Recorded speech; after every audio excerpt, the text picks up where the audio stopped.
Assalamualaikum warahmatullahi wabarakatuh dan salam sejahtera.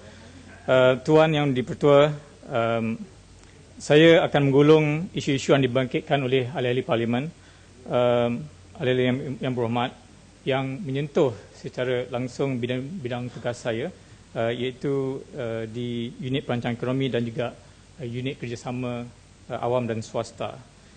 Izinkan saya membahagikan isu-isu tersebut kepada 6 bahagian. Iaitu isu ekonomi, pembangunan wilayah, pengagihan, pembangunan modal insan, projek penswastaan dan juga isu tenaga. Yang pertamanya isu ekonomi. Soalan daripada Yang Berhormat Jasin dan juga Kina Batangan. Jasin ada? Okay. Okay. Okey, terima kasih.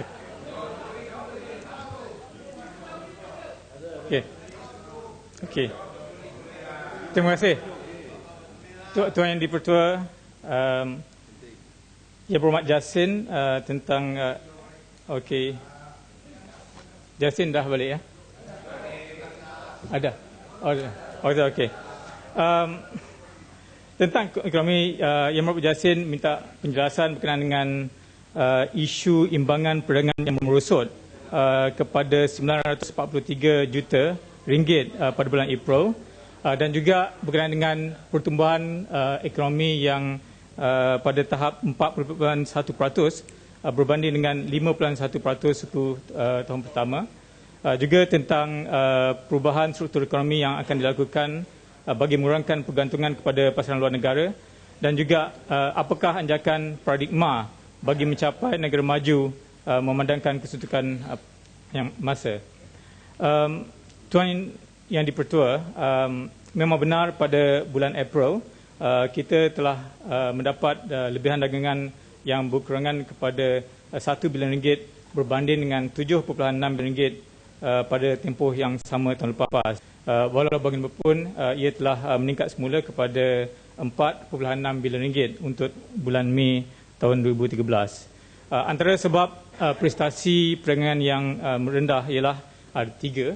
Pertama sekali, dari segi kejatuhan ekspor barang-barangan elektrikal dan elektronik dengan izin akibat permintaan global yang lemah daripada Amerika Syarikat, Eropah dan juga dari negara China, di mana kita telah mendapati bahawa ekspor kita mengucup sebanyak 4.9% kepada 53.4 bilion ringgit untuk suku tahun pertama tahun ini.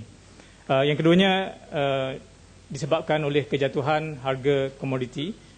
Dua yang terutama, minyak kelapa sawit yang jatuh sekitar 20% kepada tahap purata 2,292 ringgit setan untuk setengah tahun pertama ini, dan getah yang jatuh sebanyak 14% kepada 8 ringgit 17 sen average dengan izin untuk setengah tahun ini. Yang ketiga ialah dalam tempoh di mana ekspor menurun, import telah mencatatkan peningkatan sebanyak 6.4% untuk suku tahun pertama ini. Ini disebabkan oleh peningkatan import barangan modal yang ketara sebanyak 12.9%, terutamanya dalam import ataupun pembelian kapal terbang dan juga kapal laut. Tapi kita, kalau kita lihatkan capital goods dengan izin, kita tidak berapa risau kerana untuk tempoh-tempoh yang akan datang, pembudakan modal tetap ini akan meningkatkan potensi keluaran pada masa depan. So, jadi insya-Allah, walaupun pada suku tahun pertama ini GDP kita merosot kepada tahap 4.1%, tapi kita masih mensasarkan unjuran peningkatan ekonomi ataupun GDP di antara 5 hingga 6%. Kalau ikutkan pandangan World Bank, mereka mensasarkan 5.1%. Jadi untuk kita mencapai kadar minima 5%, kita memerlukan pertumbuhan ekonomi di suku tahun kedua ketiga dan keempat meningkat pada kadar 5.3% untuk tiap-tiap suku tersebut. Dari segi perubahan struktur ekonomi dan pengurangan pergantungan kepada pasaran luar negara seperti yang dibangkitkan, suka saya nyatakan di sini bahawa sejak krisis kewangan tahun 1997-1998, kerajaan memang telah pun memberikan keutamaan pertumbuhan ekonomi yang dipacu oleh sumber dalam negeri bagi mengurangkan kebergantungan ekonomi ke atas sektor luaran.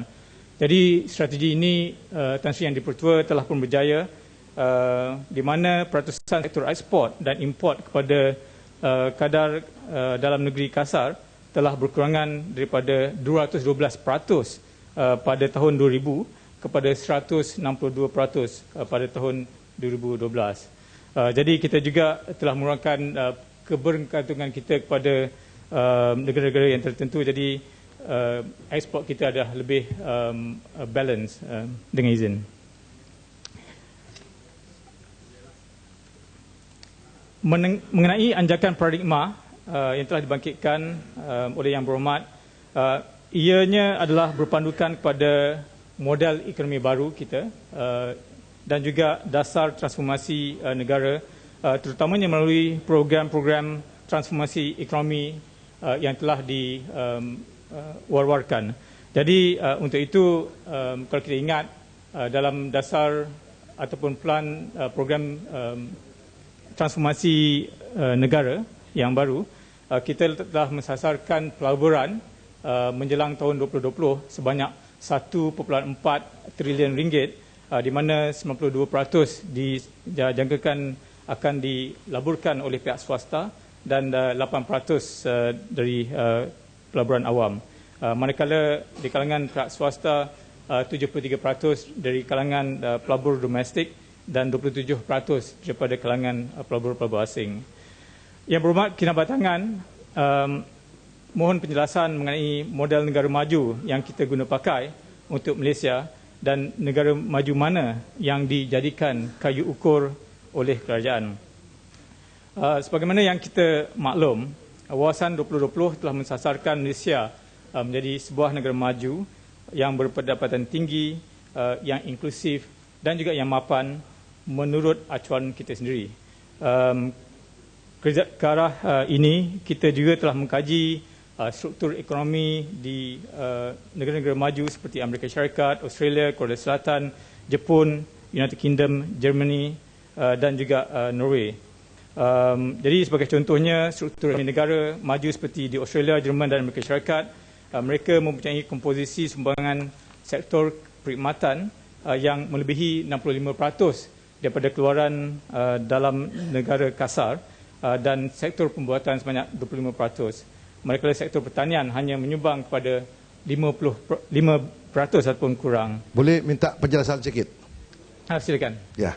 Muhammad Menteri, saya sebetulnya tertanya-tanya kenapa saya kemukakan pertanyaan ke arah bagaimana wawasan negara maju yang kita bentuk nanti.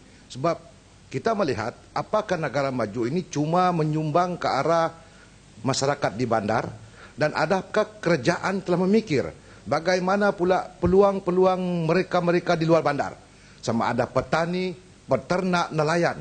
Adakah mereka juga akan kita martabatkan menuju negara maju, ataupun mereka masih kais pagi, makan pagi, sementara yang kaya bertambah kaya, yang miskin bertambah miskin, yang susah bertambah susah. Negara maju akan kita capai dalam masa 6 atau 7 tahun. Jadi sudahkah kerajaan, Kementerian Berhormat memikirkan pendekatan dan mekanisme yang mana? Sebab kita tidak mahu kita menjadi negara maju tetapi ada kelompok masyarakat yang terpinggir, tidak boleh maju-maju walaupun sampai 2020. Terima kasih. Terima kasih Yang Berhormat Kinabatangan.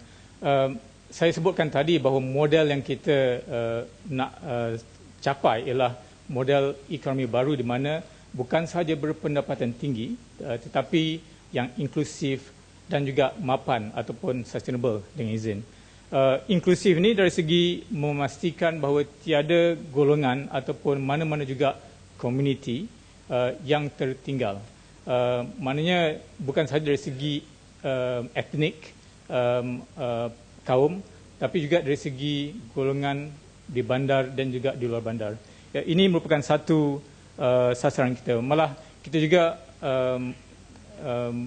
monitor dengan izin perkali gini untuk memastikan bahawa perbezaan pendapatan antara rakyat Malaysia dan juga antara luar bandar dan bandar dapat dikurangkan dalam konteks kita untuk mencapai wawasan 2020. Jadi ini bermakna memang ada jaminan daripada kerajaan bahawa masyarakat di luar bandar tidak akan terpinggir dan ikut serta maju seperti masyarakat di bandar. Sebab kita perlu memberi keyakinan kepada masyarakat luar bandar yang selama ini telah menyokong kerajaan. Kita bimbang apabila mereka tinggal, mereka akan tinggalkan pula kerajaan Barisan Nasional. Itulah komitmen yang telah diberikan oleh Kerajaan Barisan Nasional. Terima kasih. Izinkan saya meneruskan Tuan Yang di-Pertua. Isu yang kedua. Minta maaf dulu. Alam bermat, saya minta persetujuan kembali lagi. Ini soal ekonomi sudah jauh malam. Saya nampak ramai alam bermat sudah letih. Kalau ada persetujuan, biarlah jawapan-jawapan yang ada sedia sekarang ini diantar. Kalau boleh. Setuju? Okay. Secara bertulis saja. Okey. Yang belum dijawab itu pun oleh kerana ahli yang berhormat yang ada sini setuju untuk dijawab secara bertulis, antara saja secara bertulis. Walaupun yang berhormat ada di sini. Kalau ada ahli yang berhormat yang ada di sini, nanti dulu yang berhormat. Kalau ada ahli yang berhormat yang ada di sini pun beri persetujuan untuk jawapan itu secara bertulis, berbahagialah kita semua. Boleh. Saya cadangkan secara bertulis kepada semua lah. Jadi kita pun boleh baca. Boleh. Boleh, masih.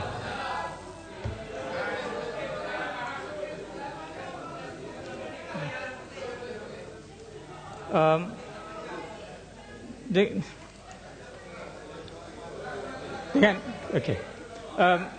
Tan Sri Yang di-Pertua, dengan izin kalau boleh ada satu soalan yang amat penting saya rasa yang perlu dibangkitkan ini.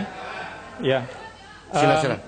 Ini telah dibangkitkan kononnya kegagalan Petronas dalam isu pengurusan aset dan sumber minyak dan gas di mana Malaysia mendapat tempat ke-34 dari 58 negara dalam pengurusan sumber minyak dalam laporan RGI. Saya rasa ini penting untuk dijawab untuk perbetulkan fakta Tan Sri Yang di-Pertua. Tan Sri Yang di-Pertua, Report on Governance Index RGI dengan izin tahun 2013 ini telah pun diterbitkan oleh sebuah research institute bekalan di New York. Research Watch Institute ini bermula sebagai sebuah program Open Society Institute yang ada ditubuhkan oleh George Soros. Laporan ini berdasarkan soal selidik yang diisi oleh penyelidik daripada badan-badan di 58 buah negara. Soal selidik ini tidak diisi oleh Petronas. Skop analisa agak terhad dan tertumpu kepada maklumat yang terdapat secara umum. Kredibiliti laporan ini boleh dipersoalkan memandangkan maklumat yang dikumpulkan adalah dari sumber-sumber yang tidak mendapat pengiktirafan secara rasmi. Malah nama responden daripada Malaysia bagi soal selidik ini iaitu Tricia Yoh juga mirip kepada nama seorang pengarah kajian Institut Rakyat yang merupakan think tank kepada sebuah parti pembangkang. Sebaliknya, laporan sebegini perlulah bersandarkan kepada sumber-sumber yang lebih kredibel dan lebih reliable dengan izin, seperti laporan yang disiarkan oleh World Bank baru-baru ini mengenai keupayaan Malaysia dan Petronas menguruskan kekayaan hasil semula jadi negara. Dengan izin Tan Sri Yang di-Pertua, laporan Malaysia Economic Monitor yang saya pegang ini agak masih suam lagi sebab baru 3 minggu dikeluarkan. Dan kalau saya boleh memetik executive summary-nya berkenaan harnessing natural resources. Quote, Malaysia has been a success story in harnessing natural resource wealth for economic development. Blessed with oil, gas, tin and fertile land, Malaysia successfully converted resource wealth into shared prosperity. Natural resource revenues were invested more than 1-for-1 in buildings, machines and education. This diversified the assets in the economy and provided the backdrop for the diversification of economic activities.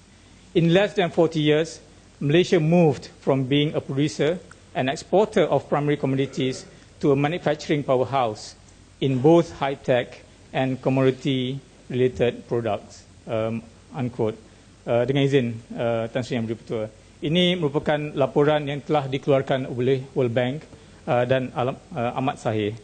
Jadi dalam konteks pengurusan sumber tenaga asli yang cekap, Petronas telah berjaya mengekalkan tahap Overall Resource Replenishment Ratio ORR dengan izin yang sihat lebih daripada 1 kali untuk memanjangkan jangka hayat dan pembangunan berterusan sumber tenaga asli di Malaysia.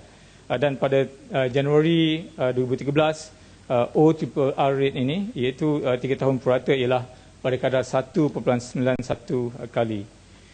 Jadi Tan Sri Yang Di-Pertua, sebagai warga negara Malaysia, kita seharusnya berbangga dengan pencapaian cemerlang syarikat dari Malaysia seperti Petronas yang berjaya menempatkan diri pada kedudukan 68 dalam Fortune Global 500 pada tahun 2012.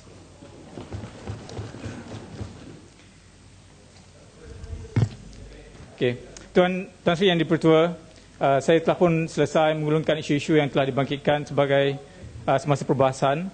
Walau bagaimanapun, memandangkan saya orang baru, izinkan saya membuat 2 rayuan kepada ahli-ahli yang berhormat. Pertama sekali, dari segi perlakuan kita, kalau boleh, walaupun terdapat perbezaan pendapat, saya minta kalau boleh laksanakan ia secara konstruktif. Dengan itu kita dapat menyelesaikan banyak masalah. Sebagai contoh, 3 hari lepas Yang Berhormat Shah Alam, beliau tak ada di sini, beliau telah membangkitkan satu isu dan pagi tadi telah mendapat pun email dan perkara tersebut telah pun dapat diselesaikan dengan baiknya. Jadi tak ada masalah sama ada pembangkang ataupun kerajaan. Kalau ada masalah, kita boleh selesaikan bersama secara konstruktif. Keduanya, Tan Sri Yang Di-Pertua, saya merayu kepada ahli-ahli yang berhormat semua, walaupun ada terdapat perbezaan pendapat, janganlah sekali-sekali antara kita sendiri. Sebab saya sebagai di syarikat multinasional kumpulan Telekom Malaysia dan kumpulan Maybank sebelum ini beroperasi di luar, kita berjumpa dengan rakyat lain.